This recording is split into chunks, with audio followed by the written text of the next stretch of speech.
Don't lose money on Facebook and Instagram ads. Hey there, this is going to be a chat like over matcha tea if you and me met at a business retreat and you were like, QUAY.jo, I've been listening to the podcast and I was thinking about asking you about starting Facebook and Instagram ads. And I would ask you some questions. But most importantly, if you share anything in common with the two people that I'm going to share about, then you probably should not start Facebook and Instagram ads. Not never, just not right now. And so recently, two folks have DM'd me on Instagram at QUAYJO right there on screen if you want to DM me and ask too, but they both were interested in running Facebook and Instagram ads. One has a offer and she wanted to build her email list and at the same time test this new offer. And if you're in this situation where you have a new offer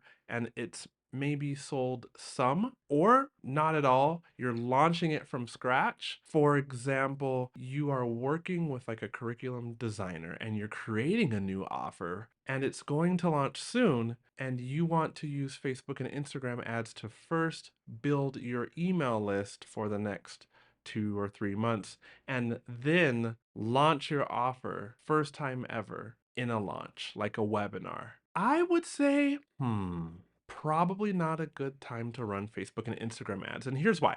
Here's why. Building your email list with Facebook and Instagram ads is great in and of itself if you already have a proven funnel. Let's just say a way of taking somebody down the journey from being a lead to actually being your client and getting great results from the program that you offer. But just building your email list because you hope or actually have concrete plans in place to launch a course is not a good bet. Because while you may get great people onto your email list, I don't doubt that with Facebook and Instagram ads. But what I do doubt is before the thing, the program, the coaching offer, the course has sold, there's a lot of messaging between here and way over there when that course is going to sell that needs to be tweaked and adjusted.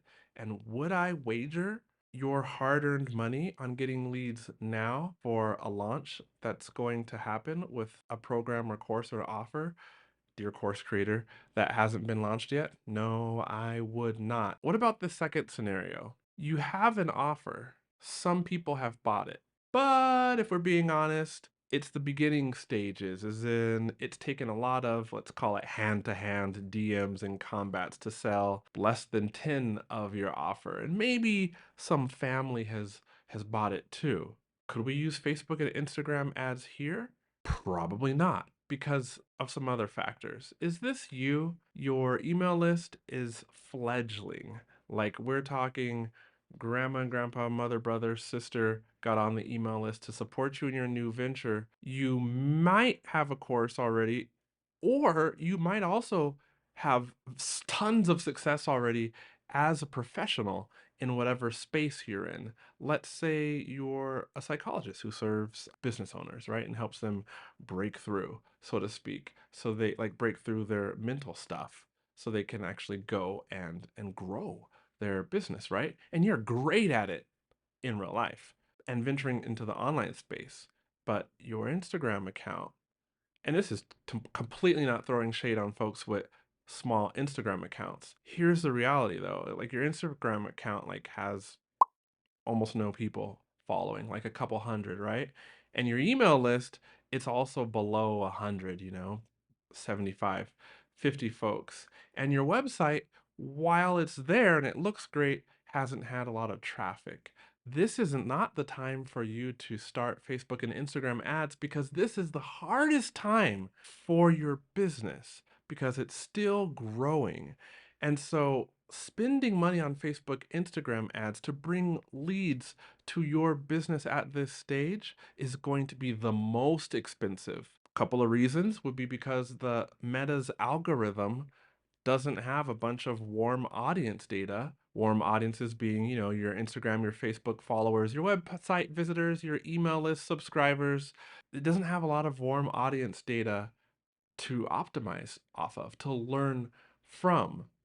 And then also your messaging is at a, while you're an expert possibly at delivering, transformation, your messaging, which is just what you can do, but spoken in terms of your future clients' needs and what is really ailing them mentally in at the moment surrounding the problem that you are an expert at solving, your messaging still needs to evolve some. That's not me casting judgment. It's just what I've seen, you know? It's very typical that we'll be good at something that solves a problem, but that problem might have 5 pain points or 5 frustrations that stem from that problem. And not all those frustrations will prompt somebody to take a move and fix that problem equally. Maybe there's 1 out of 5 that really will trigger. No, I don't want to say trigger because I don't like triggering. That makes me think of kind of poking pain points on purpose. But I mean, 1 of those 5 will really move somebody off the fence to fix this problem rather than still entertain the problem, right? And so at this stage in your business, it's going to cost a lot of money with ads to prove out that messaging. And you just don't want to do that. And this is what I would say to you if we met up at a business retreat and you asked me about running Facebook ads at any of those stages. Now, if those, what I just said, like if you identified with those or they sound familiar, here's the good news. Because I used to coach online course creators in funnels, not just Facebook and Instagram ads, and how to construct their teams and all this great stuff, right? So here's the good news is you can use, and there's tons of folks that teach this, but you can use organic strategies or strategies that rely on your time to grow your email list with the right kind of person. Before you ever start Facebook or Instagram ads, you can still sell your course. One great thing is you can test messaging. You can post organic Instagram reels or videos, if you will, of the vertical kind to your Instagram account. And you can let the algorithm work on your behalf. And I know you might be like, oh, QUAY.jo, the algorithm's against me, or I've been shadow banned. I post content and nobody watches it, and I get very few views. QUAY.jo, what's going on here? It's not the platform for me. No, it's the platform for you. You just got to remember that Instagram wants people's eyeballs to stay on the platform or on videos as long as possible. And so if the content that you're making isn't attracting eyeballs, it's not that Instagram doesn't like you. It's most likely that the angle that you're presenting that content from needs to be changed. Remember, we talked about pain points? Well, 1 pain point, but 5 different frustrations. Well, take your content and kind of go and plug in one of those other frustrations to your content. It also could be the video skills need to level up a bit. And we all go through this same process. It's been so hard for me. And after, in my other business, back when I taught Chinese, I was telling my daughter yesterday because she's fascinated with YouTube channels right now, 9 years old, and she wants her own channel so she can be YouTube famous. And she's like, Dad, you had a YouTube channel? And you had 20,000 subscribers. Well, first she asked me how many subscribers. I was like, 20,000. I think it's 21,300. Not that anybody stopped counting when it all came crumbling down due to getting stuck outside of China during the pandemic. But that's another story about me and my family. And so I told her it wasn't easy. And I showed her that I had to create 345 videos, I believe, on that channel. And that out of the 345 videos, only like 1 video got more than 100,000 views. I think it was like 100,044 or something like that. And then the next video didn't even have over 100,000 views. And the like 20 most popular videos, by the time you get to the 20th place, it was like down around 20,000 views, which isn't so much for YouTube once you got a good thing going. And so what I want to say is you can test messaging with your Instagram reels and see what starts to pop off, so to speak, with views, see what starts to get you comments, and then you know that you're starting to hit upon messaging that's resonating with potential ideal clients or customers surrounding the expertise that you were put on this earth to deliver. Another great way to grow your email list that I don't see a lot of people doing in the beginning, because we kind of, me included, we get in our heads about this, is find other folks that serve the same niche that you serve in a complementary, non-competitive way, and collaborate with them by simply reaching out. And this is better. It's easier to reach out to somebody who is about at the same stage as you, business wise, right? You can guesstimate these sort of things, but reach out and say, hey, we both serve this niche. Let's grow together. I have my lead magnet. You have your lead magnet. Why don't I promote your lead magnet to my email list with like a 3-part series? And you promote my lead magnet to your email list with like a 3-part email series. And then we'll basically just swap lists and grow. Or, you know what?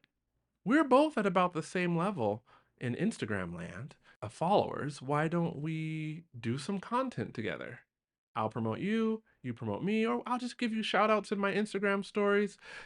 At the top, there's collaboration. At the bottom, there's competition. I've done this and it actually works quite well. People that have over 20,000, over 30,000, 100,000 subscribers to the email list, they do that too. Those are two great strategies. Actually, the email list cross promotion strategy is one that's very powerful and much easier to do than figuring out the video equation for social media. It's just that you got to get over, if this is your fear of reaching out to people, and understand that other folks on the internet, if they're the right kind of folks, want your success too.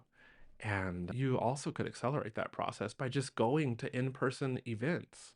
I, in an effort to and along the journey of growing my Facebook and Instagram, boutique ad studio, decided this year to go to more in-person events. And it's been fruitful. But before I actually arrived at the in-person event, I had to choose. And I also have gone to some events that have been great, but I've gone to some events that haven't been so good. So I had to spend that money on a plane ticket. And then I also had to go there and open mouth, open business. I had to talk to people, right? I also had to learn to talk about my business in a way that attracts other people. And so there's all of these reasons that I could have been scared. Well, actually, the whole thing is scary. Although I love meeting new people, learning new skills on meeting new people. And then it's like, oh, but I have to get this right, in order to grow my business. And, there's so many points where, I could just shrink up inside and turn around and go home. Because I'd really enjoy just being at home here in Mexico, driving remote control cars with my son anyways, or playing board games, my favorite being Dominion or Ticket to Ride. DM me on Instagram if you like playing those board games too, but I enjoy playing those with my wife. And me and my daughter were making this cool new YouTube channel together. I could do those things. Those are easy. I don't have to go through rejection or stumbling over my words to do those. Go and do those things. Grow your business that way first. Don't lose money unnecessarily on Facebook and Instagram ads. Now, even when it is time for you to run ads and maybe you're going to reach out to me right now, fine, great. I'm down to talk. But even when it makes sense for your business to be running Facebook and Instagram ads, most likely you'll go through some period or some phase where you do lose money. It's not a quick fix. I always say Jesus saves. Facebook and Instagram ads do not. You're guaranteed, even if you listen to my podcast and all the good YouTube videos that I have about Facebook and Instagram's ad strategy, there's still a time where you will lose money. I can guarantee that you will lose some money for a bit of time because it takes testing and it takes learning the skill before you become good at it.